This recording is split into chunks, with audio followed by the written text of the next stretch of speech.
Yes, അപ്പോൾ നമ്മൾ പല നാൾ കള്ളൻ ഒരു നാൾ പിടിയിലൊക്കെ പറയും, പക്ഷേ ഇവിടെ കള്ളനല്ല പിടിയിലായിരിക്കുന്നത്. പുലിയാണ്. നമ്മൾ നേരത്തെ ആ കാര്യം സൂചിപ്പിച്ചു. 8 മണിക്ക് ആർക്കാണ് 8ന്റെ പണി കിട്ടാൻ ചീരാലിലെ പുലിക്കാണ്. ചീരാൽ മേഖലയിൽ ഭീതി പരത്തിയ പുലി ഒടുവിൽ കുടുങ്ങിയിരിക്കുന്നു. വനം വകുപ്പ് സ്ഥാപിച്ച കൂട്ടിലാണ് പുലി അങ്ങനെ ഒടുക്കം കുടുങ്ങിയിരിക്കുന്നത്.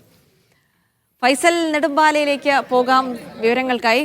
ഫൈസൽ, അങ്ങനെ പല നാളുകളായി ചീരാൽ മേഖലയെ വിറപ്പിച്ച് ഭീതി പരത്തി അങ്ങനെ നടന്നിരുന്ന പുലിയാണിതാ ഇപ്പോഴിതാ കൂട്ടിൽ കിടക്കുന്നുണ്ട്. വലിയ ആശ്വാസകരം തന്നെയാണ് ആ ദൃശ്യങ്ങൾ കാണുമ്പോൾ. ഒരുപാട് ആളുകളൊക്കെ ഭയന്ന് രാത്രികാലങ്ങളിൽ എന്തിനും പകൽ സമയത്ത് പോലും പുറത്തിറങ്ങാൻ പേടിച്ചിരുന്നു. എന്തായാലും ചെറിയൊരു ആശ്വാസം ഉണ്ടല്ലേ?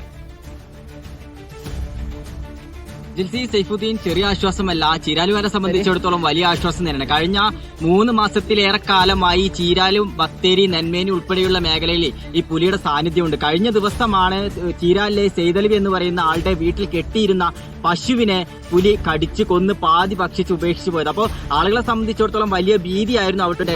പുലി മാത്രമല്ല, കരടിയും ഈ പ്രദേശത്ത് ഇറങ്ങിയിരുന്നു എന്നുള്ളതാണ് ഭീതി വർദ്ധിപ്പിക്കാനുള്ള മറ്റൊരു കാരണം. അപ്പോൾ ഇന്ന് രാവിലെയാണ് വനം വകുപ്പിന്റെ കൂട്ടിൽ പുലി കുടുങ്ങുന്നത്. എന്തായാലും വലിയ ആശ്വാസമുണ്ട്. നിരവധി വളർത്തുമൃഗങ്ങളെയാണ് ഇതിനോടകം തന്നെ പുലി ഭക്ഷിച്ചിട്ടുള്ളത്. അപ്പോൾ ആ നാട്ടുകാരുടെ ഉറക്കം കെടുത്തുന്നത് മാത്രമല്ല, പകൽ സമയത്ത് പോലും ആളുകൾക്ക് പുറത്തിറങ്ങാൻ കഴിയാത്ത ഒരു സാഹചര്യമായിരുന്നു ചീരാലിലും പരിസര പ്രദേശങ്ങളിലും ഉണ്ടായിരുന്നത്. അതിനൊക്കെ തന്നെ വലിയൊരു ആശ്വാസമാണ് ഇന്ന് പുലി കുടുങ്ങിയത്. രാവിലെ കുടുങ്ങിയ പുലിയെ വനംവകുപ്പ് ഉദ്യോഗസ്ഥർ കൊണ്ടുപോയിട്ടുണ്ട്. മുത്തങ്ങയിലെ മൃഗ സംരക്ഷണ കേന്ദ്രത്തിൽ കൊണ്ടുപോയി പുലിക്ക് ഏതെങ്കിലും തരത്തിൽ പരിക്കുണ്ടോ എന്ന് പരിശോധിച്ച ശേഷം പിന്നീടായിരിക്കും ഇതിനെ കാട്ടിലേക്ക് തുറന്നു വിടണം അല്ലെങ്കിൽ മറ്റുള്ള നടപടികൾ എങ്ങനെയാണ് എന്നുള്ള കാര്യം തീരുമാനിക്കുക.